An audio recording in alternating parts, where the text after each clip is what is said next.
Hello, good morning, happy Thursday. I'm going to start with where we stopped yesterday. So feel free to pause it right here if you need to get these notes. I'm going to talk for a second before moving on, though. Don't forget that tomorrow we got a vocab quiz to take, so make sure you study that after you finish this and the ad puzzle. If you happen to watch the ad puzzle before this, great. Some of this will kind of connect even easier. If not, great, watch that next. And there's questions to answer. Make sure you follow directions on that ed puzzle if you can't get in. I'm going to continue on looking at the last bit for the Aztec Empire and looking at the Incas. And Monday, when we continue this, we're going to look at the different settlements that the Spaniards will create. As I go through this, feel free to pause so you can write some stuff down. And I will continue when you unpause me. So there we go. So make sure you have your notebook out and ready, and that way you can just add to what you have. So as a quick recap, yesterday we talked about how the Spanish arrived in what is now Mexico.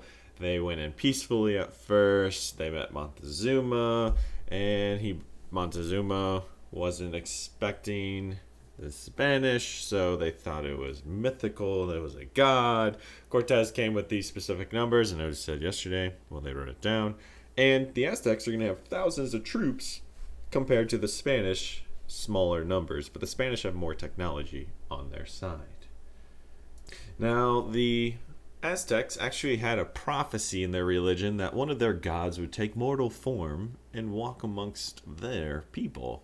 And that would be like when they kind of know that the end times aren't going to happen or something good. It was like one of their prediction. Well, Cortez was seen as that god to the Aztecs because he was riding a horse, which they had never seen before, and he was in armor, he had a beard, there's all this stuff that they're like, he has to be a god. He's leading these people. Clearly, he's a god.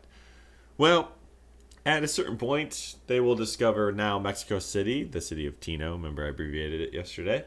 And Cortez will have some of his conquistadors stay behind, and they're going to like drink and fight and cause problems, and the Aztecs are going to quickly realize these people are not gods, they're just people.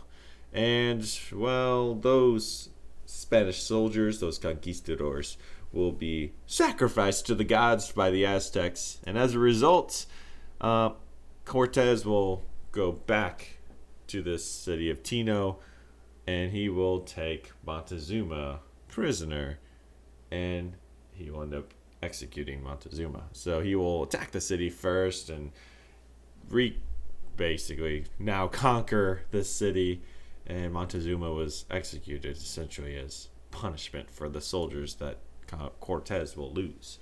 Disease, on a side note, will continue to spread. It's not going to be something that is killing Aztecs on contact, but disease is going to spread through the Aztec Empire. Remember, the Aztec rule a huge part of Central America, and again, disease is spreading amongst natives as if it was, imagine, I said yesterday, think of how easily COVID has spread globally. Now imagine if there's 10 major diseases like that spreading, and that's what happened to the natives in the New World.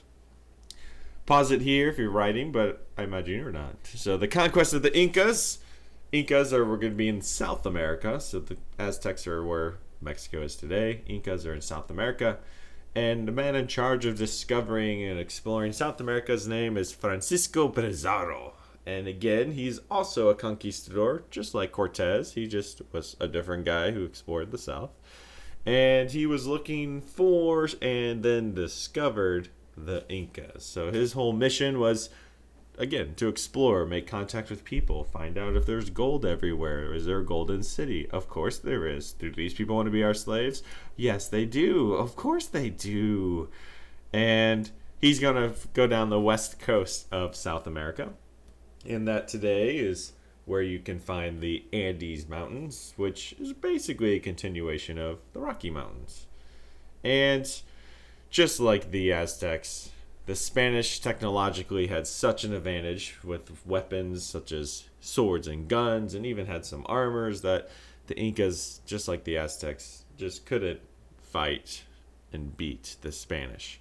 Now, they did have the numbers again, but the Spaniards had technology, so that gave them the edge in this war. Disease, just like our Aztecs, is going to be killing the Incas. So again, not instantly on contact, but it's going to be spreading through the lands as the Spanish are marching and conquering. In the end, the Incas will lose, inevitably, and their leaders will be taken prisoner, and they will be killed for being the leaders, basically. And cities of the Incas will be looted and pillaged, and they're really the Spanish were trying to find and get any wealth they could, such as gold and silver.